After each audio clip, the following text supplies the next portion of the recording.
Pranë Elbasanit ndodhet një ndërtesë e vjetër, dikur një spital i vogël që u mbyll në fund të viteve 90 pas disa rasteve të pashpjegueshme vdekjesh. Që atëherë godina u la në harres, por jo plotësisht.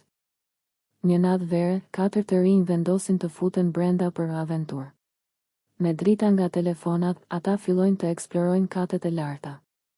Muret të qara, karroca të vjetra dhe dhoma operacionit të zymta.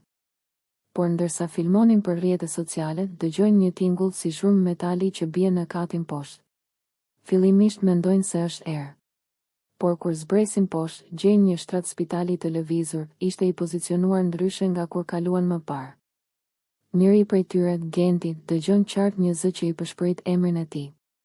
Të gjithë ngrihen. Vendosin të largohen, por dera që ishte e hapur më parë, tani është e mbyllur fort. Nga brenda. Teksa paniku rritet, vëren një derë në fund të korridorit që hapet lehtas. Është një dhomë e vogël, e errët, ku në mur është shkruar me bojë të kuqe. Kush hyn këtu, nuk del njësoj. Nuk vonon shumë dhe dera kryesore hapet vetë. Ata ikin me vrap, pa kthyer kokën mbrapa. Pas asaj nate, të katërt kishin simptoma të çuditshme, pagjumësi, makthe dhe ndjesinë e një pranie që i ndiqte gjithmonë natën. A mendoni se spitalet e braktisura mbajnë energji të errëta?